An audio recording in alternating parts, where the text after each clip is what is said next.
Friends, नमस्कार। आशा करती हूँ आप लोग अच्छे होंगे और खुश भी होंगे। बीडीआर अकेडमी 2.0 में आप सभी का सदा अभिनंदन है।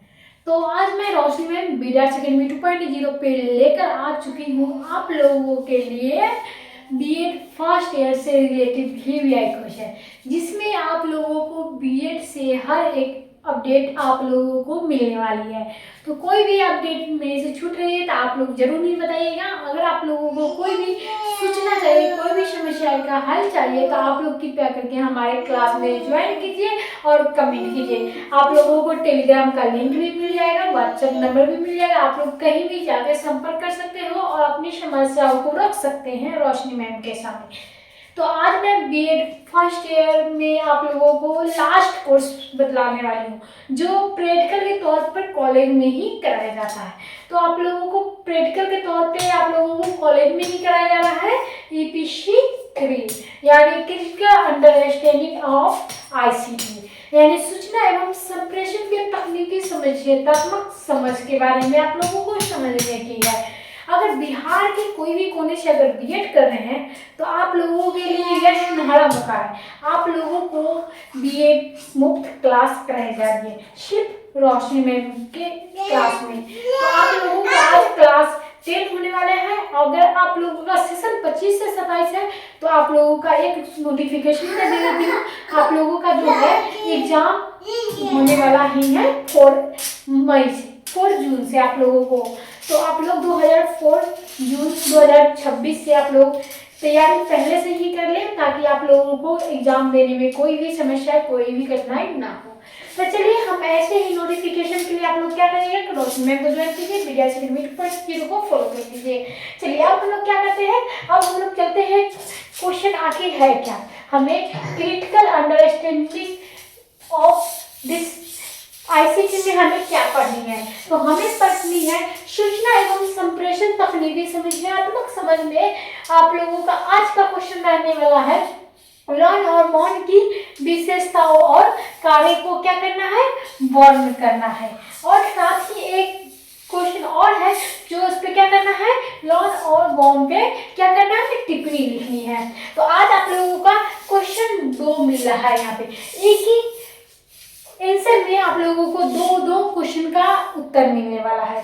तो आप लोगों को क्या करना है, तो सबसे पहले बीडीआर अकेडमी 2.0 को फॉलो कर लीजिए और इसे आगे से आगे बढ़ाइए और सपोर्ट कीजिए, ताकि मैं आप लोगों को सपोर्ट से ऐसे आप लोगों को सेकेंड ईयर की क्लासेस कराऊं जो आप लोग चाहते हैं। चलिए, अब हम लोग करेंगे क्या, किसी भी का क्वेश्चन का आंसर हम लोग किस प्रकार से देते हैं। तो ये आप लोगों को नोट जो लिया गया है ये एसएस पब्लिकेशन से लिया गया है। तो एसएस पब्लिकेशन बिहार यूनिवर्सिटी आप लोगों को है।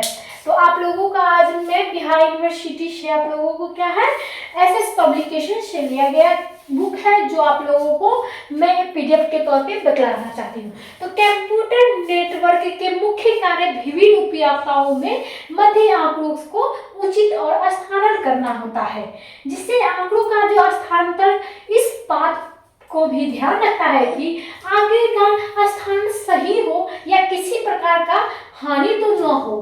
किसी भी नेटवर्क को समस्त क्रियाकलापों को सुचारू रूप से संपादित रूप करने के लिए मुख्य जिम्मेदारी क्या होता है, तो नेटवर्क एडमिनिस्ट्रेटर की होती है। जो नेटवर्क एडमिनिस्ट्रेटर के संबंधित नेटवर्क का तकनीकी एवं भौतिक जानकारी होती है, वो नेटवर्क एडमिनिस्ट्रेटर के डेटाबेस की सुरक्षा संबंधित जिम्मेदारियों का निवारण करता है।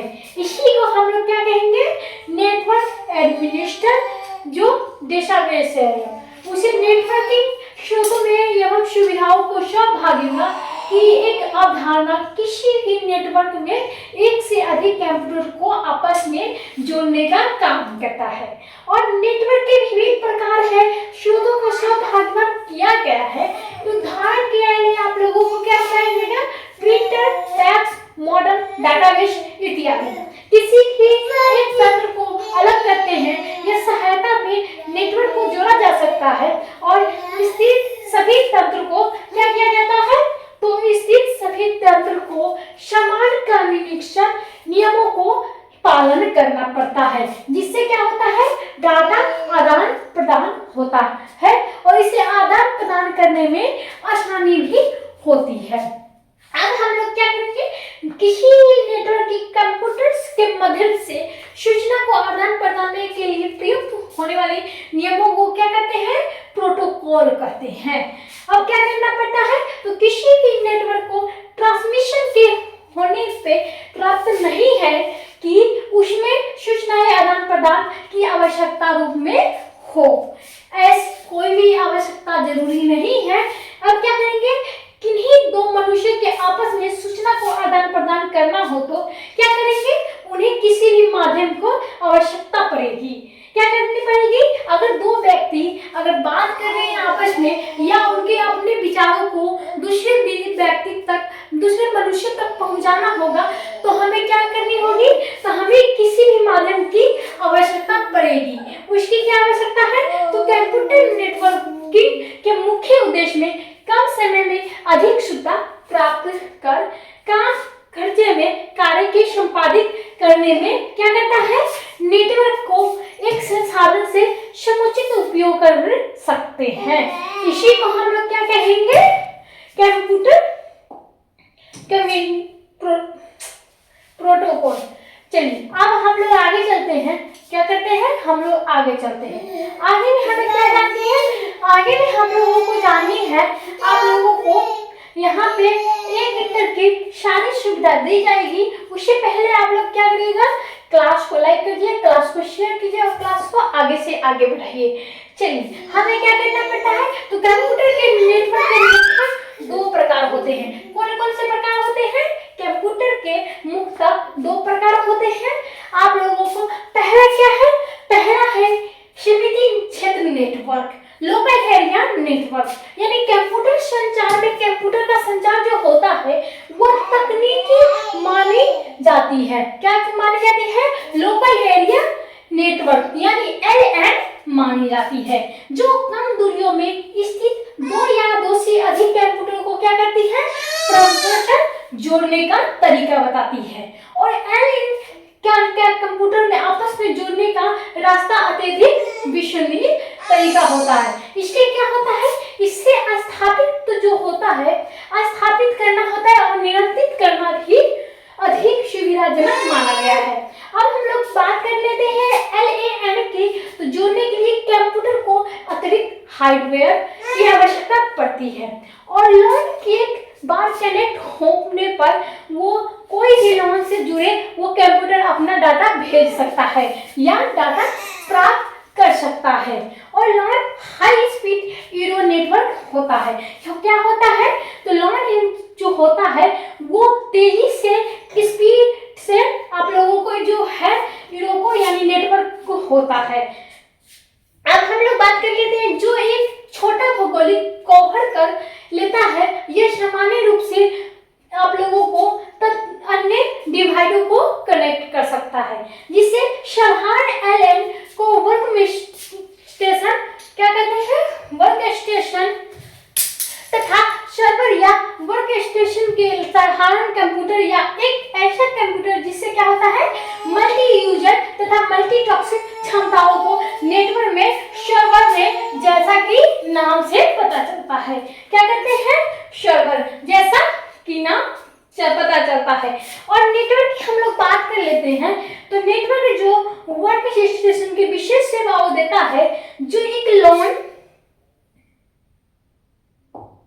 LAN या दो से अधिक पर्सनल कंप्यूटर तथा प्रिंटर्स तथा अधिक क्षमता वाली को हार्ड डिस्क होती है, वो फ्लैश सर्वर नेटवर्क के भी किसी भी कंप्यूटर में फाइल्स का कॉमन सेट क्या करता है, कॉमन सेट कर पाता है, जिससे हमें क्या होती है, तो हमें कोई भी डाटा अपलोड करने में या डाटा भेजने में मदद हो जाती है। चलिए अब हम लोग चलेंगे अगले क्वेश्चन पे। आप लोगों को हर एक अपडेट मिलेगी, उससे पहले आप लोग क्या करेंगे, क्लास को लाइक कीजिए, क्लास को शेयर कीजिए और क्लास को इतना शेयर कीजिए कि आप लोगों को कोई भी समस्या न हो। चलिए आप लोगों को क्या करनी है, आप लोगों को यहाँ पे बस अगर चैनल में नए हैं तो उस चैनल को सब्सक्राइब करें। अब हम लोग बात कर लेते हैं क्या करना है, तो LAN में हार्डवेयर, सॉफ्टवेयर तथा अन्य डाटा को भी स्रोतों को शेयर कर करने के लिए डायरेक्ट हाई स्पीड वाली कैंपल्स का उपयोग में लिया जाता है, जिसे क्या कहते हैं, एलन की विशेषता किसी भी एलन के गुण होने का चाहिए। अब पहला क्या है, तो क्या करें, एलन की गुण होने का क्या विशेषता चाहिए, जिसमें आप लोगों को पहला है साधनों की शेयरिंग करना पड़ना, यानी भी कंप्यूटर पर उपलब्ध साधनों को आपस में शेयर कर पाना, उसे हम क्या कहेंगे, उसे हम साधनों की शेयरिंग कर पाना उसे हम कहेंगे।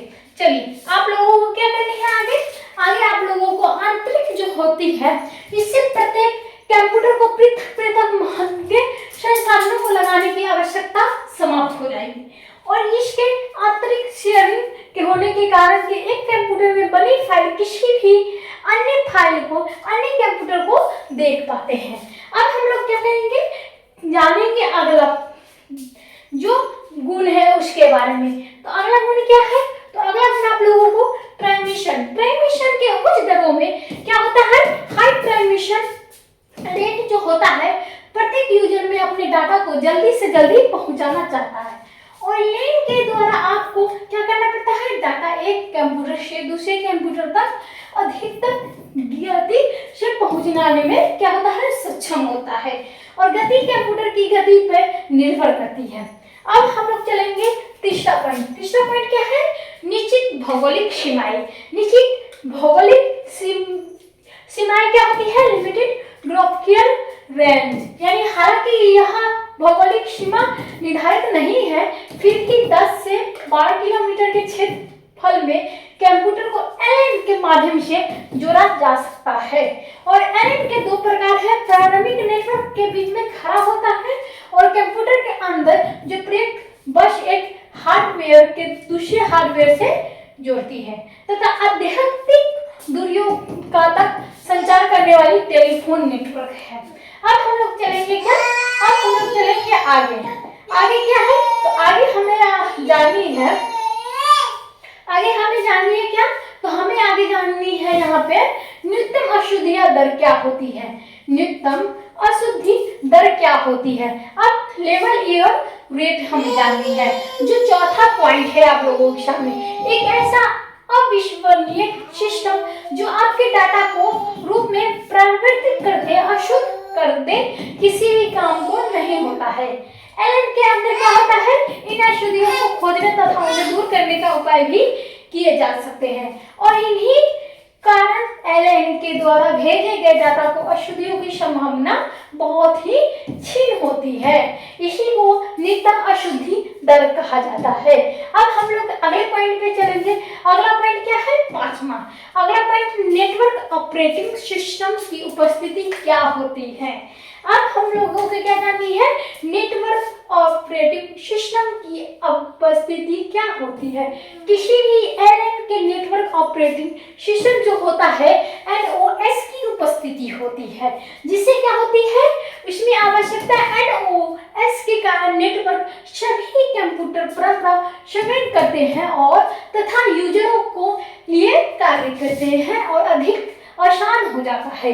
इसे अलग अलग रख सकते हैं और कई कंप्यूटर में आपस में शेयरिंग भी करने की सक्षम होता है। अब हम लोग क्या करेंगे, छठे पॉइंट, जो निजी स्वामित्व यानी प्राइवेट ओनरशिप क्या होती है। प्राइवेट ओनरशिप जो होती है एलएएन संचालन पूर्ण रूप से निजी होता है और किसी भी सरकारी विभाग जैसे राज्यों को दूरसंचार विभाग में आदि दिशा में निर्देश में नहीं चलता है, और इसका पूरा नियंत्रण क्या होता है, ऑनर के हाथों में होता है। इसीलिए सार्वजनिक जो केबल कनेक्शन टेलीफोन सेवा आदि में एलएन नहीं माना जाता है। अब हम लोग चलेंगे सातवां पॉइंट, जो है यह सस्ता होता है, इट इज चीप, यानी एलएन जो होता है इंस्टॉलेशन अधिक महंगा नहीं होता है और छोटे नेटवर्क्स को कभी आसानी से इंस्टॉल किया जा सकता है।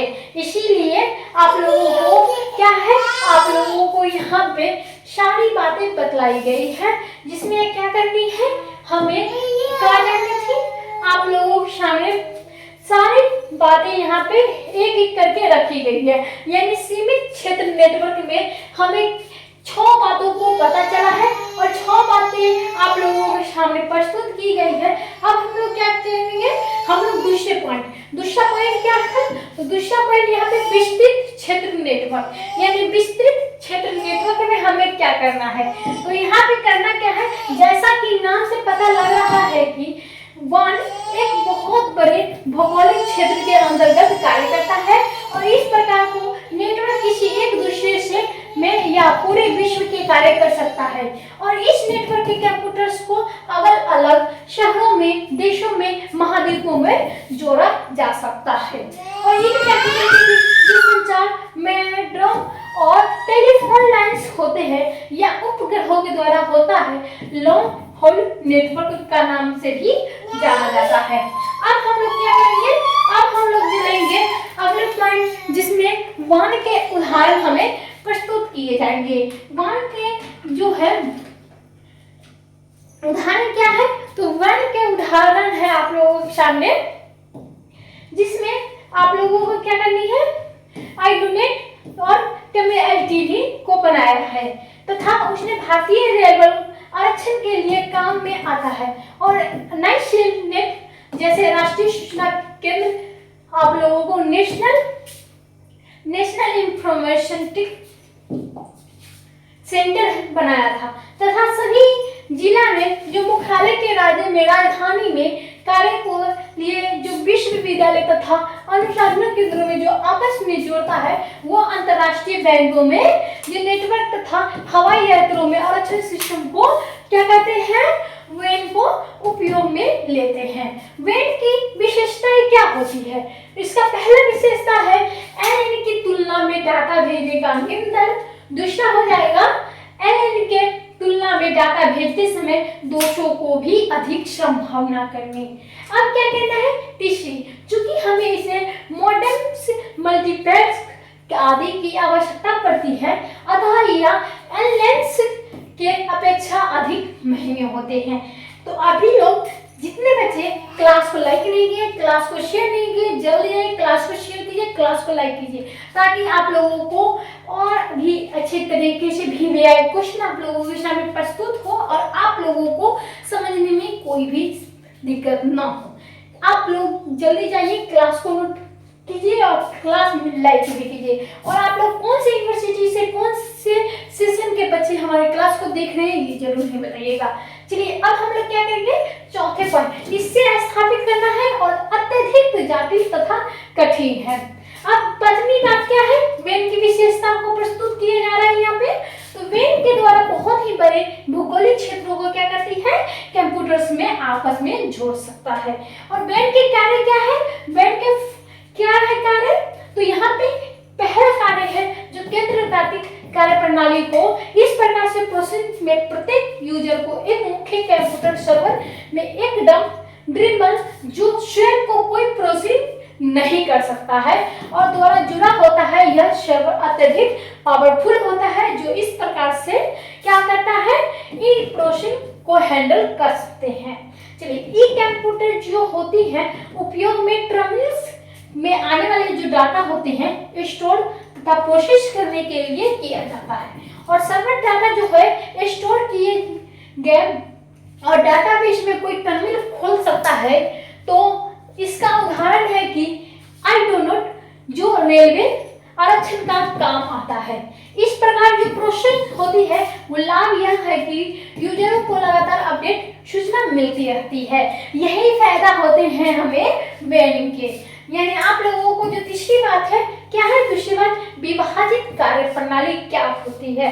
अब अंतिम और लास्ट बात आप लोगों को जाननी है जो आप लोगों को बतलाएगी लॉन और बॉन की विशेषता और उसके कार्य को और उस पर टिप्पणी लिखने की तरीका।